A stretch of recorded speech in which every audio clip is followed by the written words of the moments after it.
Chers frères et sœurs, que la paix soit avec vous. La semaine dernière, le Seigneur a ouvert les yeux de l'aveugle et il nous a inondés de sa lumière. Aujourd'hui, c'est le 5e dimanche du Carême et nous approchons de la Passion. L'Église nous promet la vie qui triomphe de la mort. C'est l'histoire du ressuscité. C'est l'histoire d'un cri d'espérance. Ensemble, continuons cette dernière étape de notre montée vers Pâques avec joie, avec confiance. Allons-y. Imaginez un instant. Vous êtes au fond d'un trou. Vous êtes dans la fatigue, dans la tristesse. Vous portez un péché qui pèse au fond du cœur.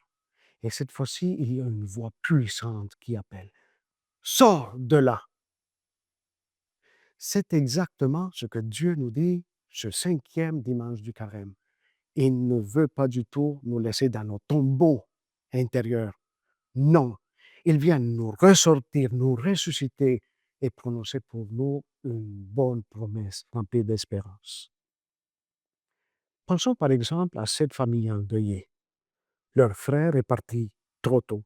Les larmes coulent. Il y a de la tristesse au fond du cœur. Et voilà que le Seigneur arrive.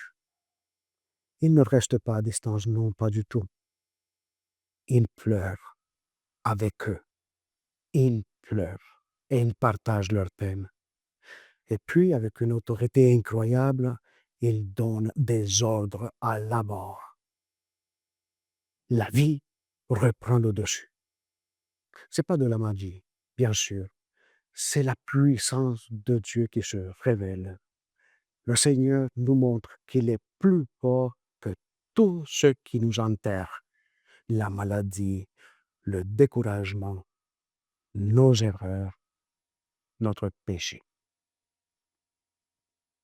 Dans l'Ancien Testament, le prophète Ézéchiel voyait déjà ça pour un peuple perdu, exilé, pratiquement mort. Et voilà, la promesse de Dieu s'impose au milieu du désespoir du peuple.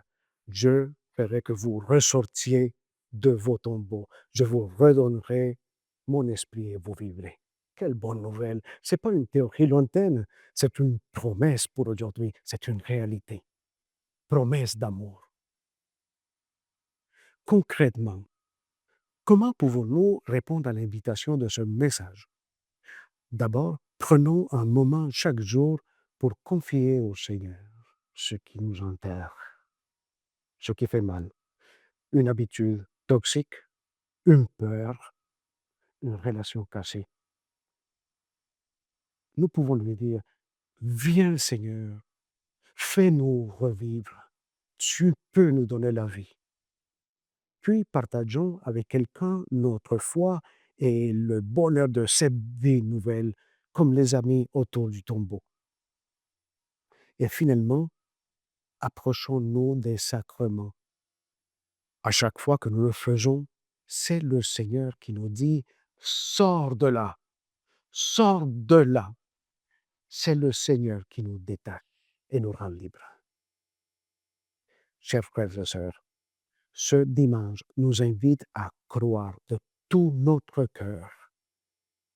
Ensemble, avec sa croix, la résurrection est déjà promise. Le Seigneur est la résurrection et la vie. Crois-tu cela? Laisse le Seigneur te relever aujourd'hui. Ça vaut la peine. Prions. Seigneur, toi qui es la résurrection et la vie, sors-nous de nos tombeaux et emplis-nous de ton esprit d'amour. Amen. Que Dieu vous bénisse et à bientôt pour notre dernière capsule.